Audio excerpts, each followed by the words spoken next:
murmure contre toi. Il murmure contre toi. Il prie, mais qu'il ait les papiers. Il prie, mais qu'il ait le mariage. Il prie, qu'il travaille. Il prie. Il n'y a pas de changement. Je voudrais te dire aujourd'hui, il te voit dans l'œil d'aujourd'hui. Dites à cette personne, regarde-moi.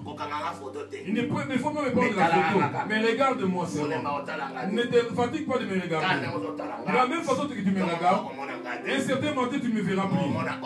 Mais tu verras ce que je suis. Alléluia. Tu vois le dedans de toi. Ton intérieur n'a pas encore revêtu l'extérieur. Il y a un jour, les gens finiront de parler. Le Seigneur prendra ton intérieur, il le fera extérioriser. S'il avait extériorisé l'intérieur de Joseph, les gens devaient commencer à s'agenouiller, à se prosterner devant lui. Mais Dieu a caché le vrai Joseph dans les songes. Il a pris les faux Joseph, il les a donnés. Un certain matin, Dieu a pris le vrai Joseph. Et quand on l'a arrêté, on avait arrêté les faux Joseph. Mais le vrai Joseph, il était caché dans les songes. C'est lui qui avait dit à ses frères, et un certain matin, vous allez manger au travers de moi. Et avant que vous voulez manger, vous devez se prosterner. Amen. Il y a quelqu'un à côté de toi. Silence. Monde à silence. Le monde de silence. C'est un monde de grand. Le monde de silence. C'est un monde de concentration. Le monde de silence. C'est un monde de réflexion. Le monde de silence. C'est un monde de développement. Le silence que je t'ai dit, ce n'est pas le silence des cimetières. C'est le silence divin. Et le silence que si tu es derrière Dieu, reste tranquille. C'est Dieu que nous cherchons ici. Ce n'est pas seulement le Dieu de Lazare. Ce n'est pas seulement le Dieu de Naman. C'est un Dieu qui était hier, aujourd'hui et éternellement. Aujourd'hui, il est ton Dieu. Dis à ces dieux ce soir, je vais voir, même ainsi, dans ma promesse. Il faut importuner Dieu. Il faut dire que dans mes faiblesses, on t'appelle un bon Dieu. Amen.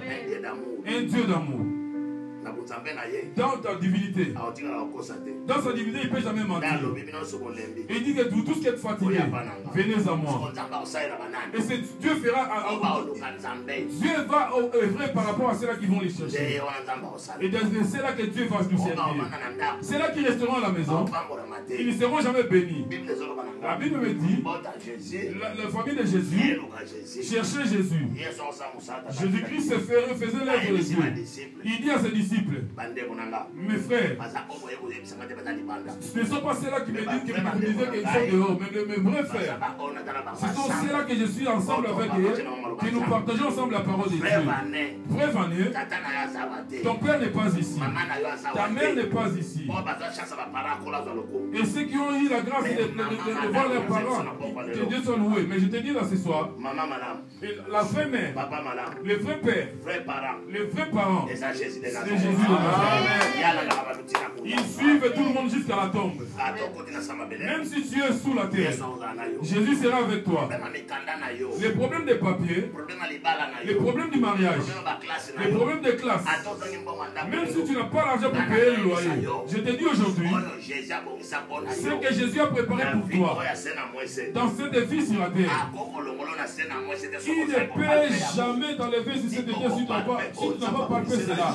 Tu auras palpé ce que Dieu a préparé sur toi. Dieu ne veut pas te tuer parce que ta mission est encore en cours. Et cette mission, dans cette église, c'est quoi? Alléluia. Ça, c'est une vision. Dieu a donné à quelqu'un. Quand Papa Siva a eu la vision, nous avons prophétisé de loin. Il n'a pas encore commencé l'œuvre. On l'appela pour lui dire, pour dire à sa femme, il faut se préparer en conséquence.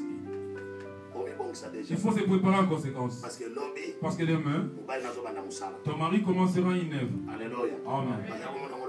Et ils blaguaient, ils ne croyaient pas à cela. On les appelait pour leur dire. Dieu nous montre depuis l'Angola qu'un certain matin, moi je venais à Lausanne, j'ai prêché la parole de Dieu. Dans cette église que Dieu m'a dit, c'est là il n'y a pas de pied et c'est là qu'on n'avait pas de tête. Mais aujourd'hui c'est des réalités. C'est pour ça que quand je dis il y a de grandes églises qui sont en train de m'appeler en Belgique, je leur ai dit, Dieu m'avait dit, je prêcherai à Lausanne dans une église que j'avais prophétisé, cela n'a pas même existé. Que j'avais dit à l'évangile Cécile, j'avais dit à maman Elissa, un certain matin, l'œuvre commencera à Lausanne. Moi, Miguel, je vais prêcher à Lausanne. Aujourd'hui, Dieu l'a accompli. Sa parole. Je suis reçu à Lausanne, je prêche en Suisse, dans l'église que j'avais prophétisé. Cela même n'avait pas existé à ce temps-là. Amen. Amen. Yes. Personne n'était embêté, ça se retournait avec sa maladie. Comme nous avons commencé aujourd'hui le séminaire, jusqu'à la fin, mais la vie de toute personne changera. Je te dis vouloir ou pas, et dire amen ou pas, Dieu me dit de te dire, sur les choses de ta vie, aujourd'hui va rester ici. Tous les jours que tu entreras ici, il y a la solution et la solution. Jusqu'à la fin de ce séminaire. Et Dieu a dit, et Dieu qui va faire. Amen.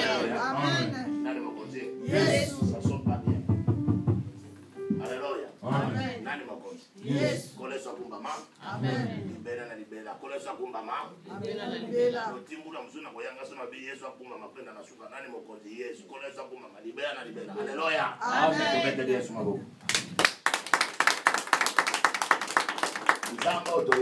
Dieu que nous sommes venus chercher. Ça sonne pas bien. Alléluia. Amen. Dieu que nous sommes venus chercher. C'est un Dieu de signes. La Bible me dit sa parole doit être accompagnée de miracles. Dans ton miracle, c'est pas ce que tu es venu chercher. Mais tu es venu chercher Dieu qui fait des miracles aux autres. Si tu cherches ce Dieu, et tu feras des miracles. Alléluia. Amen. Yes.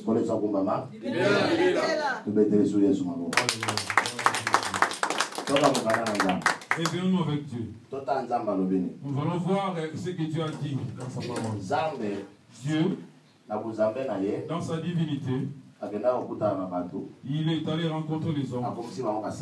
Il les a fait ses serviteurs. Quand il les a fait ses serviteurs, il a voulu leur montrer qu'il est Dieu. Prenons la Bible dans les livres de Luc 8, 22 jusqu'à 25. Nous allons voir ce que Dieu a fait. Luc chapitre 22, verset 22. Luc chapitre 8, verset 22 jusqu'à 25. Donc lisons au nom de Jésus-Christ. Amen. Un jour, Jésus montait dans une barque avec ses disciples. Il leur dit, passons de l'autre côté du lac. Et ils partirent.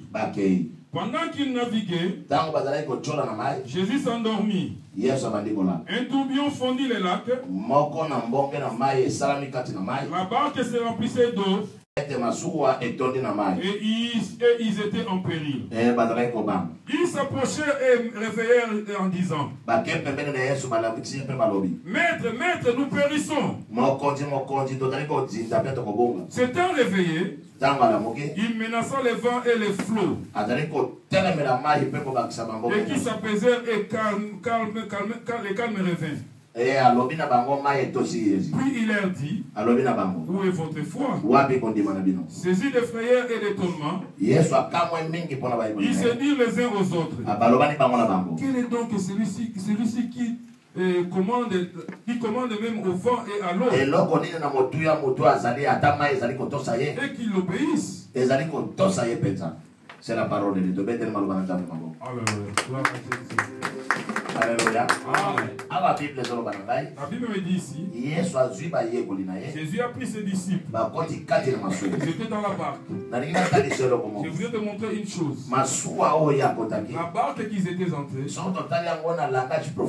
nous voulons voir ça dans le langage prophétique, c'est l'église.